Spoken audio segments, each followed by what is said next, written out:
자, 염블리의 비밀노트 일요일 순서 시작해 보도록 하겠습니다. 자, 8월도 정말 잘 가고 있는데요. 8월 초에 증시부터 살펴보겠습니다. 주요 일정 전해주시죠. 네, 8월 4일은 이제 팔란티어가 이제 실적 발표를 할 예정이고요. 8월 5일은 이제 미국의 7월 ISM 서비스업 PMI가 나오게 되고, 한국에선 7월 소비자 물가 지수가 이제 공개될 예정입니다. 그리고 이제 AMD랑 현대로템이 이제 실적 발표를 예고하고 있습니다. 8월 6일은 이제 하이브랑 SM, APR이 각각 이제 실적 발표가 예고돼 있고요. 8월 7일은 중국의 7월 수출입 동향 데이터가 나오고, 미국에서 일라이릴리, 이제 한국에선 카카오, LG화학의 실적 발표가 예정이 돼 있고요. 마지막으로 이제 금요일 8월 8일은 네이버가 이제 실적 발표를 할 예정입니다. 네, 이거를 하나하나 진짜 주식을 여러 종류 가지고 있다면 바쁠 것 같거든요. 네, 이거 따라가느라고. 이 중에서 뭐를 지금 더 주목하고 계신가요? 사실 이번 주에는 그 뭐 경제 지표는 큰 게 없어요. 거의 이제 대부분 이제 중요한 지표는 없고 대부분 실적인데, 그래도 우리가 이제 지표에서 좀 봐야 될 거는 미국 서비스업 PMI. 지표상. 예. 네. 그래서 미국은 서비스업 국가니까 이게 호전됐을지 한번 보시고, 네. 우리나라 이제 물가가 좀 최근에 안정감은 찾고 있는데 조금 반등하고 있거든요. 그래서 소비자 물가도 한번 보시고, 이게 물가가 좀 오르면 금리 인하가 좀 어려워지잖아요. 그래서 한번 지켜보시고, 그다음 기업별로는 일단 미국에서는 좀 주목하실 게 뭐 당연히 팔란티어 있겠지만, 우리 한국 증시에 영향을 줄 기업은 AMD입니다. AMD는 반도체이기 때문에 그렇죠. 삼성이 또 주요 고객사예요. 네. 그래서 AMD가 HBM 쪽에서 또 긍정적인 멘토를 해줄지 한번 지켜봐야 될 것 같아요. 그래서 삼성 주가에 연동될 수 있어서 AMD 실적을 좀 주목하시면 좋겠고, 그다음 일라이릴린 비만 치료제 관련 주잖아요. 그래서 우리나라에도 이제 관련 비만 치료제 기업들이 있기 때문에 미국의 일라이릴리도 한번 주목하시고, 그다음에 한국에선 역시 방산 쪽에서 지금 기업들 워낙 실적 좋은데 현대로템도 대표 기업이니까 실적 보시고, 그다음 APR 실적 발표가 예정돼 있습니다. 정말 엄청난 성장하고 있는데 그 눈높이가 이제 너무 높아요. 근데 그걸 충족을 반드시 해야 됩니다. 그래서 APR도 실적 보시고, 이제 마지막으로 네이버가 이제 그 AI 관련해서 많은 이슈들이 나왔다가 주가가 좀 많이 흘러내렸는데, 과연 이제 이번 실적도 좀 기대치를 부합할지 한번 계속 우리가 지켜봐야 되겠습니다. 네, 이거는 뭐 다음 염블리의 비밀노트 때도 네. 짚어보는 걸로 하고, 자, 일단 지난주에 있었던 삼성전자 실적 발표 이거 짚어볼 텐데요. 이게 확정 실적이었고 또 IR을 겸한 그런 자리였어요. 그러면 주요 내용 중에서 좀 짚어볼 만한. 일단 이제 삼성의 실적 발표에서 나왔던 얘기는 이제 본격적으로 턴어라운드 국면 진입했다. 이제 2분기 바닥으로 실적은 좀 나아진다. 특히 이제 스마트폰, PC, AI 같은 이제 메모리 3대 시장에서 수요가 좀 살아나는 것 같다라고 좀 언급을 해줬고, HBM도 좀 기대를 하는 것 같아요. 네. 하이닉스에 너무 밀렸지만 하반기에 좀 반격을 예고를 하고 있습니다. 그리고 이제 HBM4죠. 내년에 나오는 거. 이거는 올해 3월인가요? 하이닉스가 먼저 샘플을 만들어서 고객사에 제공했는데, 이번에 좀 약간 놀랬던 게 HBM4는 삼성이 좀 약간 늦어지는 좀 분위기였는데 고객들한테 벌써 샘플을 줬대요. 그러니까 삼성도 개발이 끝난 거예요, 사실상. 그래서 삼성도 HBM4 반격이 시작됐고, HBM3도 성능, 이제 HBM3 대비해서 그 HBM4가 성능이 확실히 좀 올라갔기 때문에 이 부분을 좀 기대하고 있는 것 같습니다. 다만 삼성이 실적 발표 후에 그날 저녁에 이제 미국 증시에서 마이크론 주가가 급락을 했고요. 다음날 하이닉스도 빠졌거든요. 이유가 뭐냐면 네. 삼성의 반격은 이들한테는 안 좋은 거예요. 경쟁자예요. 이제 공급이 늘어나니까. 그래서 HBM3 공급이 늘면 네. 이익률이 줄어듭니다. 단가가 떨어지니까. 그래서 마이크론이 그날 급락을 했고요. 그러니까 삼성 입장에서는 반격을 해야 되잖아요. 그동안 못했기 때문에. 그렇죠. 근데 경쟁사한테는 좀 이게 악재가 됐다. 이렇게 보시면 되겠고, 그리고 테슬라라고 명확하게 언급을 했습니다. 그래서 공시도 정정 공시를 냈어요. 원래는 테슬라랑 그 계약 맺고 계약 상대는 비밀로 적혀 있었거든요. 근데 일론 머스크가 다 알려버렸죠. 본인이 다 알려주니까. 그래서 다음날 공시가 떴는데 정정 테슬라로 바꿨습니다. 네, 굳이 감출 이유가 없는 거죠. 네, 그래서 테슬라라는 게 명확히 확인이 됐고, 이제 수주가 확인됐다. 그래서 26년부터 테일러 공장 가동해서 이제 네. 본격적으로 이제 한번 만들어 보겠다라는 이제 그런 계획을 발표를 했습니다. 네, 삼성전자가 사실 테슬라랑 동맹을 맺을 거라고는 예상하지. 아니, 얘기는 나왔어요. 그죠? 퀄컴 테슬라가 얘기는 나왔는데, 왜냐하면 그 뉴스들이 많았어요. 뭐 이재용 회장이 만났다, 뭐 물밑에서 접촉 중이다. 근데 아무도 안 믿어요. 그런 얘기 나오고 계약을 해본 경우가 별로 없어요. 몇 년 전에도 뭐 대형 고객 나오니 많이 막 이랬는데 결국 안 되니까 시장이 그냥 안 믿어버렸죠. 근데 어쨌든 이게 됐고, 진짜 동맹인 거예요. 네, 맞습니다. 그러면은 예. 여기서 이제 또 이번 공급 계약을 통해서 어떤 반도체 소부장 기업들에 미치는 영향도 낙수 효과라고 하나요? 예, 클 것 요건 그냥 같은데. 제가 그 증권사 한 네 곳에서 나온 거 자료를 그냥 말씀을 드릴게요. 네. 기업들을 그냥 이제 네. 각각 좀 겹치는 것도 있고 다른 것도 있어요. 그래요. 겹치면 좋겠죠, 아, 사실은. 그쵸. 예. 겹치면 교집합을 예. 찾아야죠. 그래서 LS증권 저희 당사의 차용호 연구원님은 유니셈, HPSP, 코미코, 솔브레인 네. 요 네 개를 이제 수혜주라고 좀 거론을 해주셨고, 신영증권의 박상웅 연구원님은 한솔케미칼, 코미코, HPSP, 원익 IPS 요 네 개를 좀 꼽아주셨습니다. 그리고 이제 NH투자증권의 양정현 연구원님은 ENF 테크놀로지와 솔브레인 이렇게 좀 꼽아주셨고, DS투자증권의 이수림 연구원님은 SNS텍과 코미코를 꼽아주셨는데, 이거 보시면 겹치는 게 좀 보이시죠? 그렇네요. 네, 근데 이 중에 그 세 개가 겹치는 게 코미코. 근데 왜 이렇게 코미코를 많이 추천을 하냐면, 이 테일러 공장 있잖아요, 삼성. 이 공장 이제 진출 만들 때 코미코도 같이 만들었어요. 옆에다 법인을 만든 거예요. 아. 같이 따라갔어요. 그러니까 테일러 공장이 가동되면, 지금 가동 못 하고 있어요, 코미코도. 근데 가동되면 바로 옆에서 뭐를 하냐면 그 반도체 코팅하고 이게 깨끗이 세정 같은 거 닦아주고 이런 거 하거든요.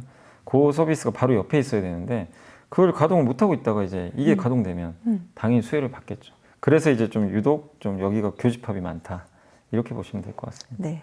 뭐 좋은 정보를 주신 것 같아요. 근데 그 전에도 사실 코미코는 삼성전자 반도체가 잘 되면은 네, 맞아요. 같이 잘 되는 걸로 많이 언급이 됐었고요. 자, 조선주 한번 볼게요. 이게 이제 한미 관세 협상 타결로 조선주는 급등세를 보였는데 요거 배경도 좀 설명해 주시고요. 그리고 많이 올랐는데 여전히 상승 여력이 있다라고 보시는지도 좀 알려주세요. 그러니까 조선업 협력하는 건 다 알고 계셨잖아요. 뭐 예전부터 계속 반영이 됐는데 이번에 관세 협상에서 결국에 조선이 마중물 역할을 해버린 거예요. 네. 그래서 우리의 카드였죠. 우리가 도와주겠다. 그래서 이번에 3,500억 달러 펀드 중에 그 조선 그 자금 중에 1,500억 달러를 조선 쪽에 배정을 했고, 이거 펀드 만들어서 우리나라 조선소를 지원해 주는 거예요. 그러니까 미국에 현지에 가서 우리나라가 조선소를 인수할 수도 있고요. 아니면 인력 지원을 할 수 있고, 아니면 거기다 새롭게 조선소를 만들어 버릴 수도 있죠. 이거 하면 다 돈 들어가잖아요. 근데 미국은 비싸거든요. 그거를 한국 정부가 뭐 대출이나 자금 보증 같은 거 해서 도와주겠다. 이런 지금 이제 얘기가 나온 것 같아요. 그러면 우리나라 이제 조선사는 좋을 수밖에 없는 게 비용 부담도 크지 않은데 정부가 보증까지 해주고, 거기다가 미국에서 이렇게 조선소를 만들거나 인수를 하면 그 발주를 우리 한국이 다 가져갈 거 아니에요. 초기에는 다 가져가겠죠. 그럼 추가 수익원이 확보가 돼요. 네. 그리고 이게 이제 안보가 돼버린 거죠. 미국과 한국과의 관계에서 조선이 너무나 중요한 역할을 하는 거예요.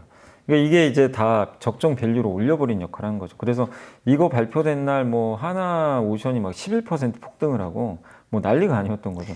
근데 왜 하나가 유독 이렇게 더 수혜냐면, 하나오션이 작년에 미국의 필리조선소를 직접 맞아요. 인수해버렸잖아요. 맞아, 있었죠. 예, 그러니까 이제 더 좋게 보는 거고, 현대중공업 그룹은 사실 이제 좀 약간 보수적이었어요, 원래.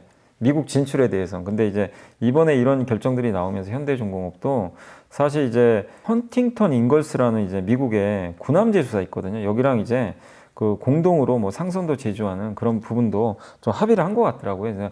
그래서 HD 현대그룹은 좀 늦었지만 여기도 이제 들어가겠죠. 그래서 우리나라 조선업종 전반적으로 실적도 좋고 수주도 좋고 이제 미국에 대한 모멘텀까지 이제 발휘가 되면서, 뭐 정말 어떤 애널리스트 분들은 그 조선 건국 이래 조선업 최고 호황기다 막 이런 표현도 하시더라고요. 그래서 미국 모멘텀 이제 시작되고 있다, 이런 좀 평가를 내릴 수가 있는 것 같습니다. 뭐라고요? 조선 건국 이래 건국이래. 조선업 최고 호황기다 이렇게 좀 표현하신 분도 네. 계시더라고요. 이게 무슨 어디 그런 보고서에서 나온 네, 거예요? 보고서에서 직접 언급이 됐습니다. 아, 네. 대한조선 상장했던데 이것도 네, 되게 맞습니다. 흐름이 대한조선이 좋죠. 중소조선사인데, 네.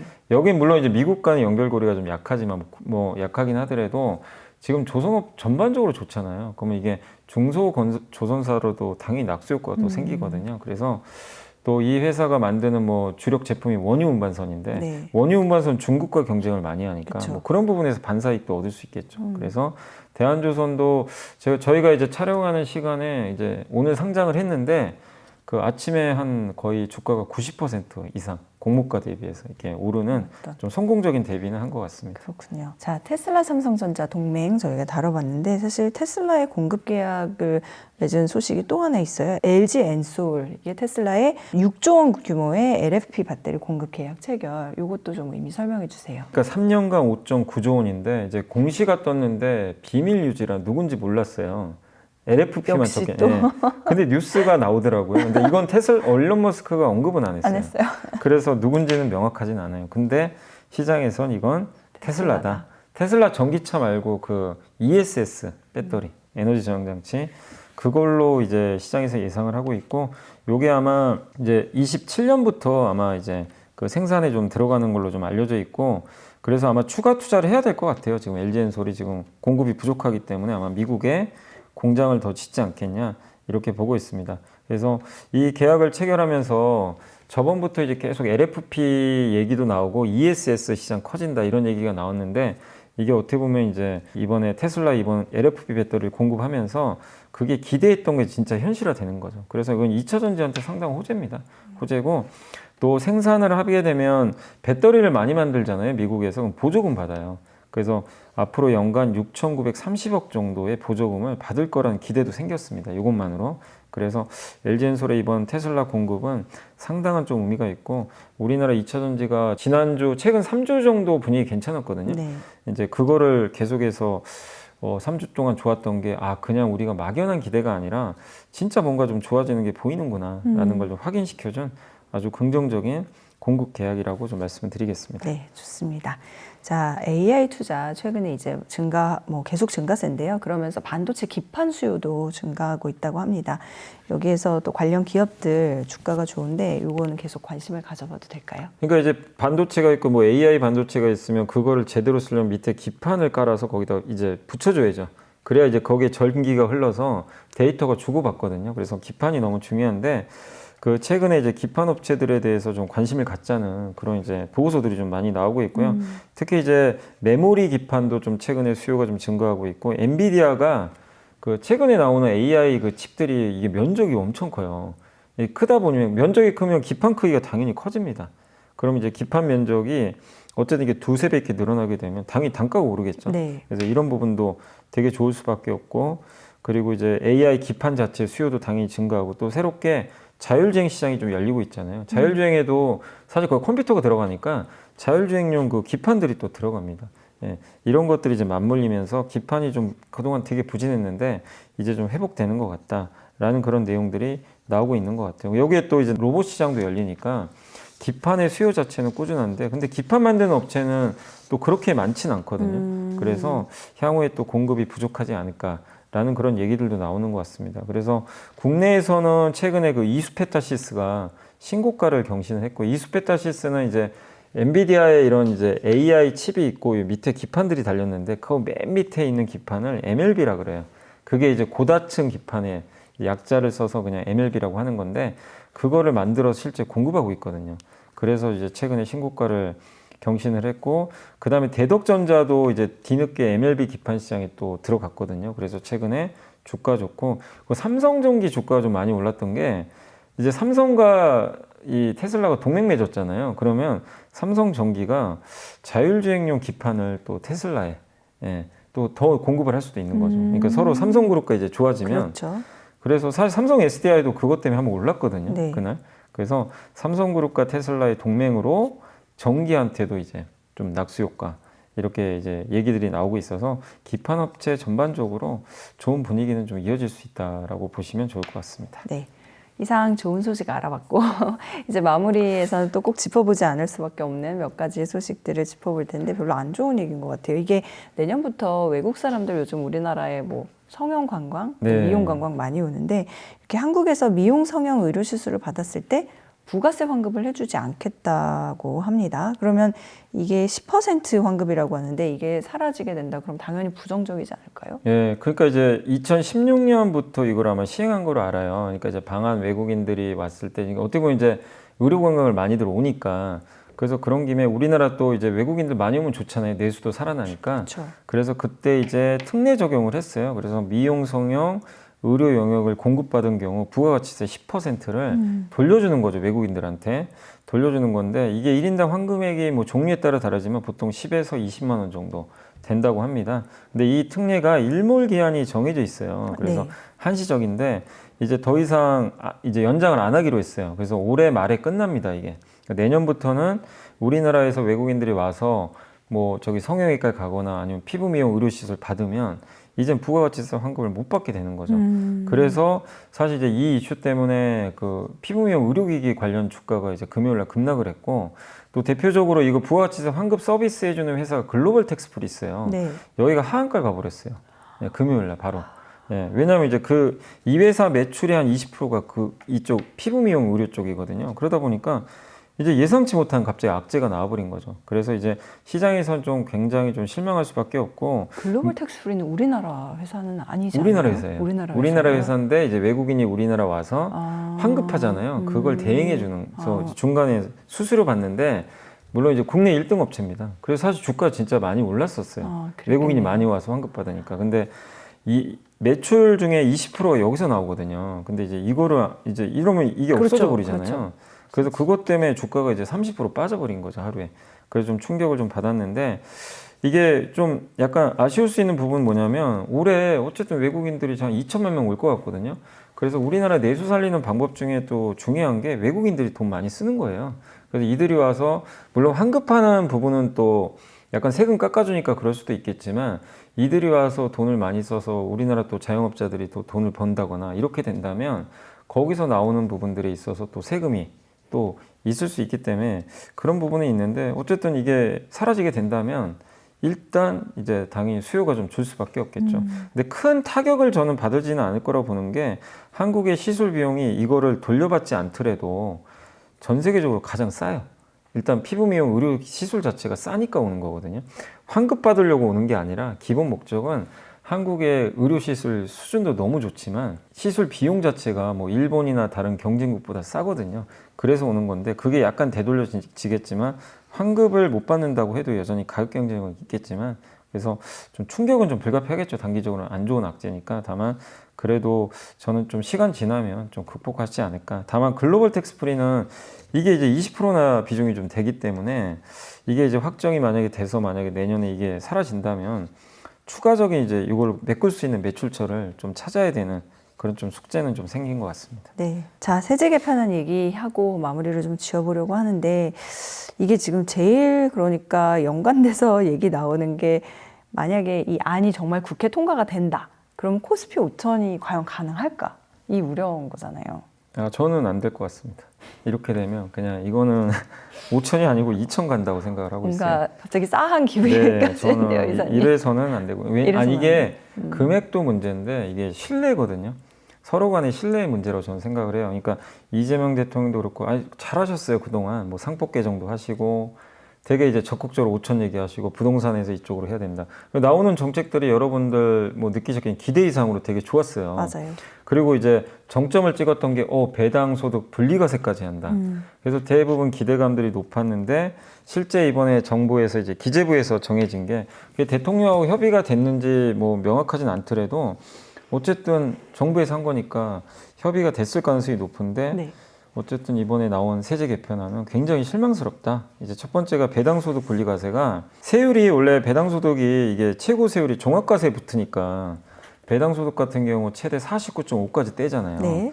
근데 이거를 분리과세하면 당연히 종합소득에 합산이 안 되니까 세율이 낮아지겠죠. 낮아지죠. 근데 이번에 이소영 의원이 발의한 법안은 최고 세율, 그러니까 예를 들면 3억 원 이상 배당을 받았을 때 소득에 최고 세율을 27.5로 하자. 네. 이렇게 했는데 이번에 38.5로 올라간 거예요. 원래 35인데 지방세를 붙이셔야 돼요. 그래서 최대 38.5입니다. 세율이 낮아지긴 했는데 폭이 다시 올라간 거예요. 그러니까 49.5에서 38.5인데 그러면 10% 때문에 대주주들이 그럼 적극적으로 나 이제 배당해야지. 과연 이럴 수 있는 유인이 생기냐. 20%대랑은 다르거든요. 그래서 저는 별로 효과가 없다고 생각을 하고 있어요. 그리고 조건도 되게 까다롭습니다. 배당 성향이 40%를 넘어야 돼요.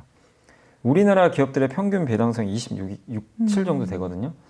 근데 이소영 의원은 35를 제시했는데 이것도 더 올려진 거죠. 그리고 아니면 배당 성향이 25% 이상이면서 작년 3년 평균 대비 배당액이 5% 이상 또 증가했어야 돼요. 그러니까 조건이 되게 좀 까다로워요. 까다롭네요. 이걸 맞추는 기업은 몇 개 없습니다. 예. 근데 그러면 그래도 만약에 분리과세를 세율을 팍 깎아줬으면 대주주들이 이걸 맞추려고 배당을 올려버리겠죠. 이렇게 올리면 배당 소득 자기가 이제 분리과세 적용이 되니까 되게 좋은데 굳이 10%더 할인된 거에 내가 이렇게 어려운 조건을 맞춰서 내가 대주주가 배당을 늘려야 될까? 이런 유인은 아니라는 거죠. 그래서 저는 이 부분은 별로 효과가 없을 것 같다. 그래서 여기에서 일단 실망이 지금 되게 큰 상황이고. 그러니까 맛있는 당근이 아닌 거네요. 네, 뭔가 주긴 줬는데 조건이 너무 별로 까다로워. 안 먹고 싶은 당근. 네, 별로 안 먹고 싶어진. 그게 돼버렸고 두 번째가 대주주 양도차익과세. 이거 50억이잖아요. 기껏 10억에서 50억 올려놨는데 왜 이게 50억으로 올렸냐면 연말마다 10억 갖고 있는 분들이 팔아요. 네. 세금 안 내려고. 그러니까 코스닥이 망가져요. 맨날 연말마다. 그래서 그때 당시에 이제 50억으로 올리자. 예. 시장에 그래서, 왜곡을 예, 막기 위해. 예. 그랬는데 다시 이걸 10억으로 하겠다. 정부 얘기는 뭐냐면 이거 해도 별 영향 없다고 얘기를 하더라고요. 근데 아닙니다. 연말만 되면 코스닥 흔들립니다. 예. 되게 흔들리고 지금 주가 급등한 기업이 되게 많아요. 그러면 이게 확정이 되는 순간 폭락. 그게 괜히 빠지는 건 아니거든요. 그리고 이제 이거죠. 많은 개인 투자자분들이 얘기하시는 게 10억이 과연 대주주냐. 대주주의 정의가 도대체 뭐냐. 이걸 좀 내려달라는 거죠. 이제 서울 아파트 평균 가격도 14억인데 아파트 평균값도 안 되는 10억 갖고 있다고 내가 왜 대주주가 돼야 되냐. 그러니까 10억 갖고 있는 개인 투자자들은 주식하지 말라는 거냐. 이제 약간 이런 느낌이고 그분들이 팔문에 인해서 소액주주가 같이 피해를 또 봐요. 왜냐하면 나는 주식 갖고 있는데 대주주 10억에 해당되는 분들이 주식을 파니까 주가가 급락을 합니다. 그럼 그 피해는 또 낙수 효과네요. 그 밑에 계신 분들이 또 받아요. 이중으로. 그러니까 이게 문제가 되게 심각한데 너무 정부에서는 그냥 별거 아닌 것처럼 너무 좀 세수만 그리고 세수 증가 효과도 별로 없거든요. 이 대주주 이 부분은. 그래서 이거는 좀 뭔가 대통령이 얘기했던 5천과 실제 나오는 세제 개편안은 너무 안 맞는다. 너무나 안 맞아요. 그래서 이 말로만 5천 얘기하고 그러니까 개인 투자분들이 이거죠. 역시 정치 믿으면 안 되는 건가 이런 불만들이 또 많아요. 그래서 다시 2천 갈 수밖에 없는 거 아니냐 이런 또 얘기들이 나오고 있는데 그래서 이제 국회 청원에 올라왔어요. 이거 막아달라고 올라왔기 때문에 한번 좀 관심을 기울여 보시면 좋을 것 같고요. 물론 이게 통과된 건 아니고 이제 국회에 넘어갔어요. 그쵸? 네, 아니니까. 국회에서 이제 논의를 해서 최종 결정되는데 이제 어쨌든 뭐 저도 그렇고 많은 분들이 더 적극적으로 의견 개진하셔가지고 이건 좀 막아야 되지 않을까 이렇게 좀 저는 생각을 하고 막아라. 있습니다. 예. 이거 실제로 저희 머니올라니까 얼마나 부글부글한지 느껴지세요? 저는 일하시면서? 이제 저 스스로도 막 정말 너무 짜증이 나요. 막. 회사님도. 저도 이제 진짜 5천에 대한 희망을 갖고 있었거든요. 이번엔 되겠지. 저렇게 약속까지 하셨는데 근데 이번에 세제 개편안 보고 뭐 저도 너무 실망했습니다.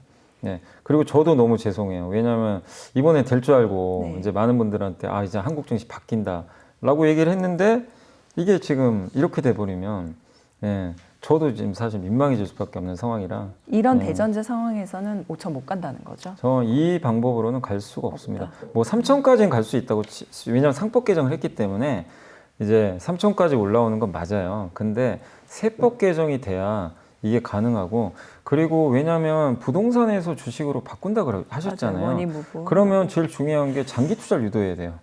근데 보세요. 10억으로 바뀌면 연말마다 팔아요. 그럼 단타를 더 유도하는 거잖아요. 어떻게 보면. 그래서 뭔가 좀 정책이 말과 행동이 좀 안 맞는 그런 구조라서 좀 굉장히 지금 저는 안타깝다. 괴리를 느끼시면서 힘들어하시는 모습이 네. 보여요. 네, 자 이사님 이번 주도 보고서 일요일 순서 것도 보죠. 자 이번 주는 이제 2차 전지 좀 말씀드릴게요. 아임증권의 정원석 연구원님이 미국 ESS 산업 구조의 변화의 시작.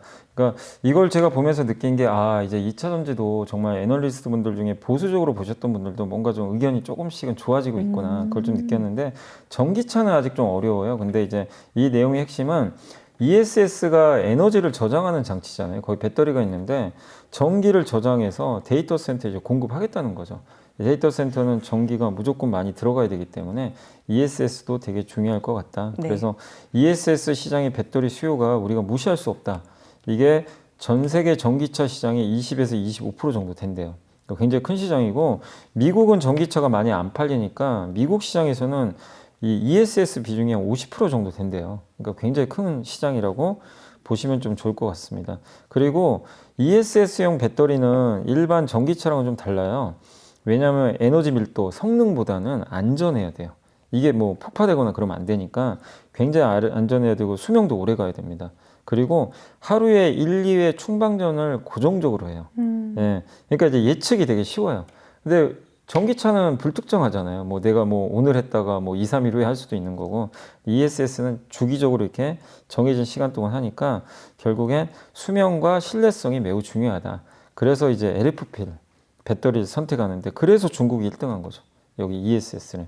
근데 미국이 이제 중국을 배제하고 있죠.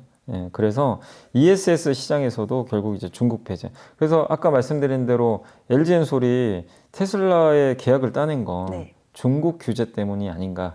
왜냐하면 테슬라가 ESS 배터리에 대부분 CATL 걸 썼어요. 근데 6조짜리를 지금 LG랑 손잡아 버렸잖아요. 이 얘기는 이제 중국 규제가 시작이 됐다. 그래서 이거는 지금 LG만의 호재가 아니라 삼성도 호재가 될 수 있는 그런 부분이기 때문에 긍정적으로 보시면 좋겠고 미국의 ESS 배터리의 90%가 중국산이래요, 사실. 그래서 이 부분은 90%가 80%입니다. 80%니까 상당히 좀 압도적으로 많은데 이걸 이제 우리가 대체할 가능성이 높아졌다. 그래서 LG엔솔과 삼성 SDI 중심으로 국내 업체들이 ESS 시장에서 점유율을 절반 정도 확보하면 연간 6에서 7조 원 이익을 낼 수가 있대요. 굉장히 큰 시장이기 때문에 한번 우리가 배터리 여전히 안 좋았지만 이제 전기차도 물론 중요하겠지만 ESS를 한번 바라보면서 대응을 해보시고 최선호주는 LG엔솔과 삼성 SDI고요. 관심 종목으로는 신성 ST, 한중 엔시스, 율촌화 이 기업들이 ESS에 관련된 부품을 납품합니다. 그리고 그 2차 전지 쪽에서 이제 항상 베스트 애널리시죠. 이 김현수 연구원님이 그동안 되게 보수적으로 보셨거든요. 근데 이분도 2년 만에 드디어 LG 에너지 솔루션 주당 순이익 추정치를 올려버렸어요. 그러니까 바뀌고 있는 거죠, 먼저 네. 의견들이. 턴어라운드예요, 예, 이것도. 그래서 배터리도 이제는 좀 진짜 이런 그 빛이 보이기 애널리스트, 시작해요? 뭐 그냥 말로만이 아니라 뭔가 아까 계약도 나오고 뭔가 바뀌어간다. 그래서 좀 기대를 해보자라고 네, 말씀드리겠습니다. 얼마 전부터 이사님께서는 계속 그렇게 말씀을 하셨는데 네. 실제로 진짜 이제는 조금씩 바뀌어 간다라는 게 보이는 것 같고 느껴지는 것 같아서 또 마무리는 좀 훈훈하게 해주신 것 같아요. 세제 개편안이 정말 그야말로 확정이 됐지만은 이게 또 시행은 의견 수렴의 과정이 또 남은 네, 거니까요. 국회 논의가 거기서 최종 결정이 나기 네, 때문에 뭐. 거기서 뭐 특히 이제 민주당의 이소영 의원 같은 경우는 이번 안은 잘못됐다고 강하게 얘기는 하시는데 이제 모르겠습니다. 이게 실제로 바뀔 수 있는지는 제가 모르겠지만 꼭 바뀌기를 좀 한번 기대해 네, 보겠습니다. 청원도 있다고 하니까 네. 어쨌든 언론은 열려 있는 것 같습니다. 자, 이렇게 해서 8월의 첫째 주 말 연블리의 비밀노트 열어봤고요. 다음 주에도 저희는 연블리의 비밀노트 잘 봐주시기를 부탁드리면서 오늘 여기서 마치겠습니다. 감사드려요, 이사님. 네, 감사합니다. 고맙습니다.